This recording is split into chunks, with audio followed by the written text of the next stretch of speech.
வணக்கம். Welcome to elementary student channel. நம்ம சேனலை இப்போ தான் நீங்கள் ஃபர்ஸ்ட் டைமாக பார்க்குறீங்க அப்படின்னா சப்ஸ்கிரைப் பண்ணி வச்சுக்கோங்க, பெல் பட்டனை ப்ரெஸ் பண்ணி வச்சுக்கோங்க. எல்லா வகையான கிராமர் டாப்பிக்கும் நம்ம போட்டுட்ருக்கோம். ஸ்கூல் சில்ட்ரன் ஸ்டூடெண்ட்ஸ் வீடியோவை பார்த்தீங்கன்னா கண்டிப்பாக உங்களுக்கு எக்ஸாமுக்கு யூஸ்ஃபுல்லாக இருக்கும். அதுபோல் பேரண்ட்ஸும் நீங்கள் பார்த்தீங்கன்னா உங்களுடைய குழந்தைங்களுக்கு நீங்கள் சொல்லிக் கொடுக்கலாம். நல்ல சிம்பிளாக ஈஸியாக ஒரு ஒரு ஒரு ஆசிரியர் எப்படி போர்டில் எழுதி பொறுமையாக உட்காந்து சொல்லி கொடுப்பாங்களோ அதே மாதிரி தான் நம்மளுடைய கிராமர் எல்லாமே அதே மாதிரி தான் இருக்கும். அதனால் வீடியோ ஸ்கிப் பண்ணாமல் பாருங்கள். வாங்க வீடியோக்குள்ளே போகலாம். இப்போ நம்ம டே டு டே லைஃப்பில் நீ விளையாடாமல் இருக்கிறது இப்போ நல்லது, இல்லை இப்போ நீ சாப்பிடாமல் இப்போ குழந்தைங்களுக்கு வயிறு சரியில்லாமல் இருக்கலாம், இப்போ நீ சாப்பிடாம இரு அப்புறமா சாப்பிட்டுக்கலாம் அப்படிலாம் சொல்லுவோம் இல்லைங்களா. நீ சாப்பிடாமல் இருக்கிறது நல்லது, நீ விளையாடாமல் இருக்கிறது நல்லது, நீ தூங்காமல் இருக்கிறது நல்லது, இப்படிலாம் நம்ம பேசுவோம் இல்லைங்களா. இது நம்ம நீ எனக்கு உதவி பண்ணாமல் இருக்கிறதே எனக்கு பெரிய விஷயம், நீ எனக்கு உதவியே பண்ணாத, அதுவே எனக்கு நல்லது அப்படிலாம் சொல்லுவோம் இல்லைங்களா. இதை எப்படி இங்கிலீஷில் சொல்லலாங்கிறது தான் இன்னைக்கு இந்த வீடியோவில் பார்க்க போகிறோம். இப்போ பாருங்கள், இப்போ நீ அப்படிங்கிறது எல்லாருக்குமே தெரியும். நீன்னா நம்ம என்ன சொல்லுவோம், யூ சொல்லுவோம். அப்புறம் விளையாடாமல் அப்படின்னா அது வந்து நெகட்டிவ் வேர்டு, அப்படிதாங்களா. அப்போ நெகட்டிவ் வேர்டுனா நம்ம டோன்ட் சொல்லுவோம், டோன்ட் ப்ளே அப்படின்னு சொல்லுவோம். நல்லதுன்னா என்ன சொல்லிப்போம், குட்டு சொல்லலாம். அப்போ இருப்பது, அந்த இருங்கிறதுலாம் பி சொல்லுவோம். சில சென்டென்ஸ்லாம் நம்ம அப்படியே சேமாக அதே மாதிரியே டிரான்ஸ்லேட் பண்ண முடியாது. இந்த மாதிரி நம்ம சொல்லும்போது எப்படி இதை நம்ம சென்டென்ஸாக கொண்டு வரலாங்கிறத பாருங்கள். ஃபஸ்ட்டு இந்த சென்டென்ஸில் யார் சப்ஜெக்ட்னா நீ. அப்போ இங்கிலீஷில் அதுக்கு என்ன வருங்க, யூ. விளையாடாமல் இருக்கிறதுக்கு ஒரு ஃப்ரேசல் வேர்ப் இருக்குங்க, ஹேட் நாட் பெட்டர்னு போடணுங்க. Had not better. இதை வச்சு தான் நம்ம இன்னைக்கு வீடியோவே பார்க்க போகிறோம். ஹேட் நாட் பெட்டர்னா செய்யாமல் இருக்கிறது அப்படின்னு அர்த்தம். நம்ம அதில் என்ன வேணாலும் ஆட் பண்ணிக்கலாம். ஈஸியாக இது பேசலாம், ரொம்ப ஈஸியாகவும் இருக்கும், பேசுறதுக்கு நல்லாவும் இருக்கும். யூ ஹேட்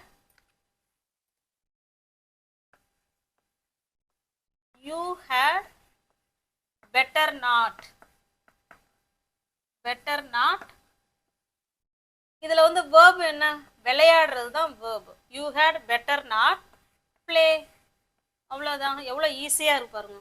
நீ விளையாடாமல் இருக்கிறது நல்லது.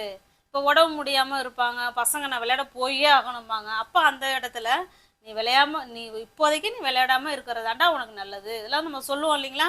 இப்போ you had better not play, அது கூட நீங்கள் நவ்வுங்கிற வார்த்தையை கூட சேர்த்துக்கலாம். இப்போ நீ விளையாடாமல் இருக்கிறது உனக்கு ரொம்ப நல்லது அப்படின்னு சொல்கிறோம். Okay, got it. Next sentence அடுத்ததா பாருங்க. அவர்கள் கார் ஓட்டாமல் இருப்பது நல்லது அப்படின்னு சொல்லியிருக்கோம். இப்போ உங்களுக்கு நல்லாவே தெரியும், இப்போ நம்ம இன்னைக்கு பார்க்க போகிற சென்டென்ஸ் எல்லாமே had better not. First sentence நான் சொல்லிட்டேன் இல்லைங்களா, அதை வச்சே நீங்கள் மற்ற எல்லா சென்டென்ஸும் உங்களால் ஈஸியாக சொல்லிட முடியும். உங்களுக்கு இதுக்கே ஆன்சர் தெரிஞ்சதுன்னா நீங்கள் கமெண்ட் பாக்ஸில் கமெண்ட் பண்ணலாம். அவர்களுக்கு என்னங்க இங்கிலீஷில் தே. சப்ஜெக்ட் போட்டோம் இல்லைங்களா, சப்ஜெக்ட்டுக்கு பக்கத்தில் இந்த ஹேட் பெட்டர் நாட்டை கொண்டு வந்துடணும். They had better not. They had better not. அவங்க வந்து என்ன பண்ணாமல் இருக்கிறது, ஓட்டுறதுங்க. ஓட்டுறதுன்னா நம்ம என்ன சொல்லுவோம், டிரைவ்.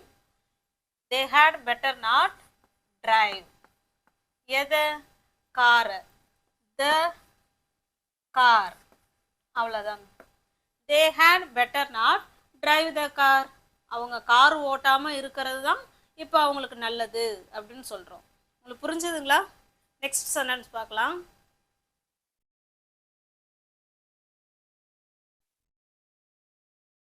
அடுத்த சென்டென்ஸ் பாருங்க.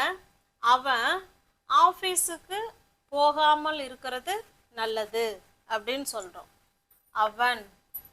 அவனுக்கு என்னங்க இங்கிலீஷில் ஹீ. சப்ஜெக்ட்டுக்கு அடுத்து என்ன போடணும்னு சொல்லியிருக்கோம், ஹேட் பெட்டர் நாட். உங்களுக்கு ஆன்சர் தெரிஞ்சிச்சுன்னா நீங்கள் உடனே இந்த சென்டென்ஸை பார்த்த உடனே நீங்கள் கமெண்ட் பாக்ஸில் கமெண்ட் பண்ணலாம். ஹீ ஹேட் பெட்டர் நாட் போகிறதுக்கு என்னங்க இங்கிலீஷில் கோ. எங்கே, ஆஃபீஸுக்கு. Go to the office. அவ்வளோதாங்க. he had better not go to the office. இப்போ உங்களுக்கு had better not வச்சு யூஸ் பண்ணால் என்ன மாதிரி நமக்கு அர்த்தம் கொடுக்குதுங்கிறது இப்போ உங்களுக்கு நல்லா கிளியராக புரிஞ்சிருக்கும்னு நினைக்கிறேன். அடுத்த சென்டென்ஸ் பார்க்கலாம். அடுத்த சென்டென்ஸ் பாருங்க. நீ எனக்கு உதவி செய்யாமல் இருக்கிறதே எனக்கு நல்லது அப்படின்னு சொல்கிறோம். இதை எப்படி சொல்லலாம் பாருங்க. நீக்கு என்னங்க இங்கிலீஷில் யூ. சப்ஜெக்ட்டுக்கு அடுத்தது என்ன நம்ம ஆட் பண்ணணும்? had better not. you had better not. என்ன பண்ணாமல் இருக்கணும்? உதவி பண்ணாமல் இருக்கணும். you had better not help. நீ உதவி பண்ணாமல் இருக்கிறது நல்லதுன்னு சொல்லிட்டோம். யாருக்கு? எனக்கு. help me. you had better not help me. நீ எனக்கு உதவி செய்யாமல் இருக்கிறதே நல்லது. சில பேர் உதவி செஞ்சாங்கன்னா அதை நம்ம உபத்திரமாக முடிஞ்சிடும். அவங்க செய்யாமல் இருந்தாலாவது நம்ம தப்பிச்சு வந்துடலாம். அந்த மாதிரி சுச்சுவேஷனில் தான் நம்ம இதை சொல்கிறோம். நீ எனக்கு உதவி செய்யாமல் இருக்கிறதே நல்லது அப்படின்னு சொல்கிறோம். You had better not help me. Next sentence பார்க்கலாம். அடுத்த சென்டென்ஸ் பாருங்க. அவ எனக்கு கால் செய்யாமல் இருக்கிறதே எனக்கு நல்லது அப்படின்னு சொல்கிறோம். அவளுக்கு என்னங்க இங்கிலீஷில்? உங்களுக்கு ஆன்சர் தெரிஞ்சிருக்கும். தெரிஞ்சதுன்னா கமெண்ட் பாக்ஸில் கமெண்ட் பண்ணுங்க. ஷீக்கு அப்புறம் என்ன ஆட் பண்ணுங்க? had better not. she had better not. இதெல்லாம் டே டு டே லைஃப்பில் நம்ம அடிக்கடி பயன்படுத்தக்கூடிய சென்டென்ஸ் தான் நம்ம பார்த்துக்கிட்டு இருக்கோம். அதை எப்படி இங்கிலீஷில் பேச தெரியாமல் நம்ம இருந்திருப்போம். அதை இப்படி தாங்க நம்ம பேசி பழகிக்கணும். உங்களுக்கு ஈஸியாக இருக்கும். வீடியோ ஸ்கிப் பண்ணாமல் பாருங்கள். she had better not. என்ன பண்ணாமல் கால் கூப்பிட்றதே ஒரு வேர்பு தாங்க. she had better not call. நீ கூப்பிடாமல் இருக்கிறதே நல்லது. யாரை? என்ன? call me. அவ்வளோதாங்க. she had better not call me. என்ன நீ கால் பண்ணாமல் நீ கூப்பிடாமல் இருக்கிறதே எனக்கு நல்லது. இல்லைன்னா நீ எனக்கு கால் பண்ணாமல் இருக்கிறது எனக்கு நல்லதுன்னு சொல்கிறோம். நெக்ஸ்ட் சென்டென்ஸ் பாருங்க. அவன் அவளை சந்திக்காமல் இருப்பது நல்லது. இன்னைக்கு சந்திக்காமல் இருக்கிறது நல்லது. அந்த வார்த்தை கூட சேர்த்துக்கலாம். இல்லை நாளைக்கு அவன் சந்திக்காமல் இருக்கிறது நல்லது. அந்த மாதிரி நம்ம எக்ஸ்ட்ராவா இன்னைக்கா நாளைக்காங்கிற வார்த்தையை நம்ம சேர்த்துக்கலாம். ஓகேங்களா? இப்போ பாருங்க. அவனுக்கு என்னங்க இங்கிலீஷில்? he.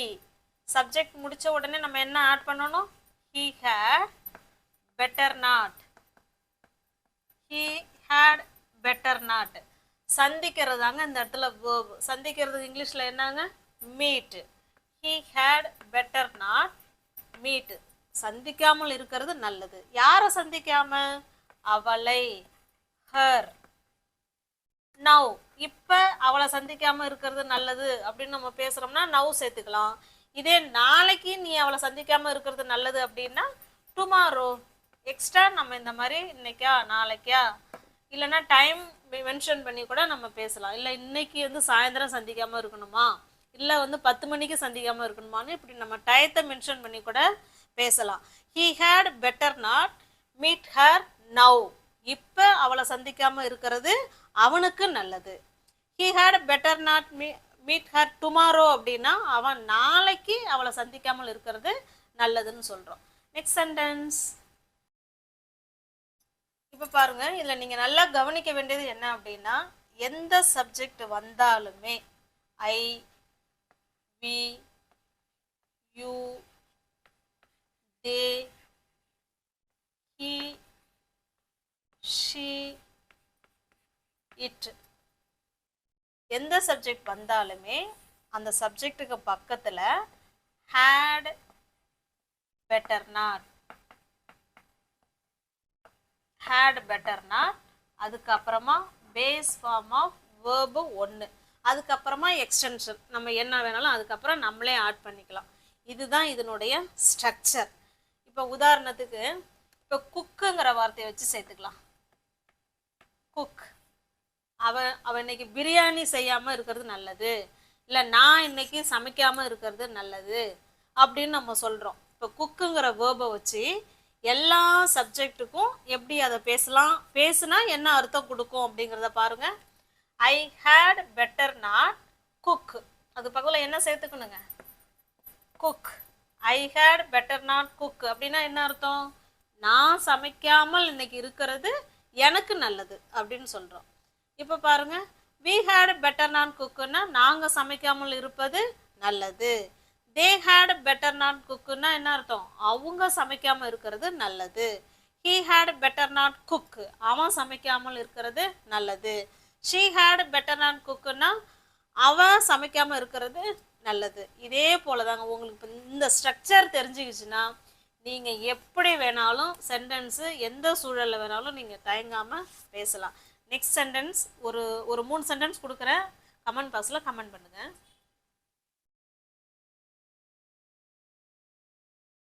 அடுத்தது பாருங்கள், உங்களுக்கான ஹோம்ஒர்க் இதில் கொடுத்துருக்கேன். நான் நாளைக்கு பார்ட்டிக்கு போகாமல் இருப்பது நல்லது. நாங்கள் இன்னைக்கு தேர்வு எழுதாமல் இருப்பது நல்லது. அது பால் குடிக்காமல் இருப்பது நல்லது அப்படின்னு சொல்லியிருக்கோம். இந்த 3 சென்டென்ஸுக்கும் உங்களுக்கு ஆன்சர் தெரியும் கட்டாயமாக. உங்களுக்கு இவ்வளோ சென்டென்ஸ் கொடுத்துருக்கிறது உங்களுக்கு இது ஈஸி தான், இது நீங்கள் புரிஞ்சிருப்பீங்க. கமெண்ட் பாக்ஸில் கமெண்ட் பண்ணுங்கள். சேனல் பிடிச்சிருந்துன்னா லைக் பண்ணுங்கள். இன்னும் ஒரே ஒரு சென்டென்ஸ் உங்களுக்கு அதை நான் சொல்லிவிட்டு முடிச்சிடலாம் வீடியோவை. இப்போ பாருங்கள், நெக்ஸ்ட் சென்டென்ஸ் பாருங்கள்.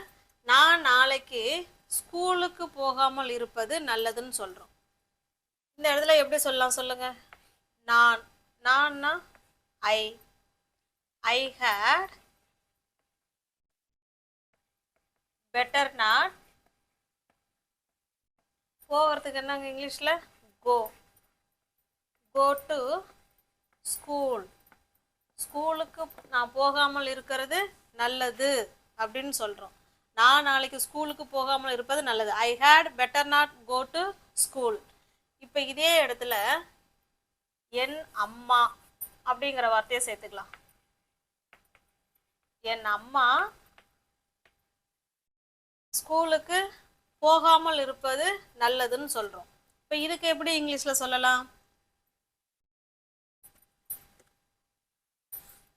என் அம்மா இங்கிலீஷில் என்னங்க வரும், my mother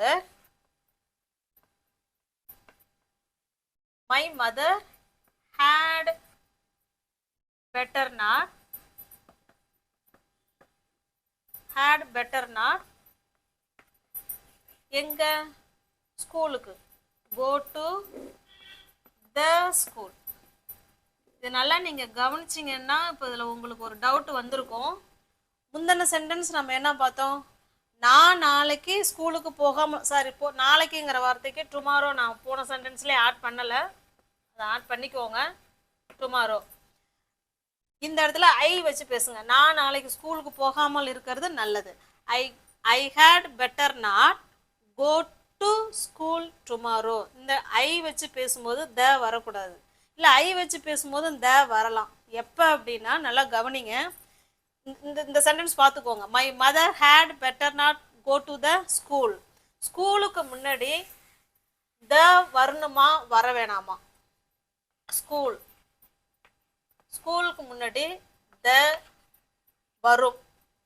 எப்போ வரும், எப்போ வராது. வந்தாலும் கரெக்டு, வரலன்னாலுமே கரெக்டு தான். எப்போ அப்படின்னா அஸ் எ ஸ்டூடெண்ட்டாக, இப்போ நான் படிக்கிறேன், ஸ்கூலில் நான் படிக்கிறேன் அப்படின்னா நீங்கள் சொல்லும்போது த சொல்லக்கூடாது.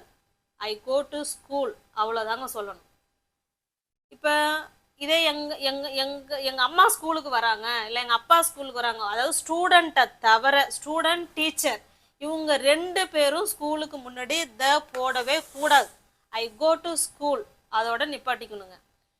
இவங்கள 2 பேரை தவிர மற்ற பேர் ஸ்கூலுக்கு வராங்கன்னா கட்டாயமாக அவங்கெல்லாம் த வச்சு தான் சொல்லணும். இதில் என்ன நீங்கள் நல்லா புரிஞ்சுக்கணும் அப்படின்னா, இது வந்து ஆர்டிக்கலுங்க. ப்ரைமரி பர்பஸ் அப்படின்னா அதனுடைய நோக்கம் என்ன, ஸ்கூலோட நோக்கம் என்ன, படிக்கிறதுக்கு தான் போவோம். அதனுடைய ப்ரைமரி பர்பஸாக இருந்தால் த வரக்கூடாது. செகண்டரி பர்பஸ்க்காக வேற ஏதோ ஒரு காரணத்துக்காக டீச்சரை பார்க்க போகலாம், இல்லை அங்கே உள்ளவங்கள வேற ஏதோ ஒரு வேலைக்காக கூட நம்ம போகலாம் ஸ்கூலுக்கு. அந்த மாதிரி வேற பர்பஸ்க்காக ஸ்கூலுக்கு போனோம்னா த போடணும். பிரைமரி பர்பஸ்க்காக தான் நம்ம சொல்கிறோம் அப்படின்னா த போடக்கூடாது. நீங்கள் சொல்கிறத வச்சே அவங்க கண்டுபிடிச்சிடுவாங்க. அப்போ இவங்க அந்த ஸ்கூலுக்கு படிக்கிறாங்க போல் அப்படின்னு அவங்க கண்டுபிடிச்சிடுவாங்க. இப்போ உங்களுக்கு புரியுதுங்களா? அப்போ he had better sorry I had better not go to school அப்படின்னா நான் போகாமல் இருக்கிறது நல்லது. அப்படின்னா என்ன அர்த்தம்? நான் அங்கே படிக்கிறேன் அப்படின்னு அர்த்தம். இதே ஐ had better not go to the school அப்படின்னா நான் ஒரு பேரண்டாக கூட இருக்கலாம். நான் இன்னைக்கு ஸ்கூலுக்கு போகாமல் இருக்கிறது எனக்கு நல்லது அப்படின்னு சொல்கிறோம். புரியுதுங்களா? சேனல் பிடிச்சிருக்குன்னா சப்ஸ்கிரைப் பண்ணிக்கோங்க. தெரிஞ்ச ஃப்ரெண்ட்ஸுக்கு ஷேர் பண்ணுங்கள், லைக் பண்ணுங்கள், கமெண்ட் பண்ணுங்கள். தேங்க்யூ.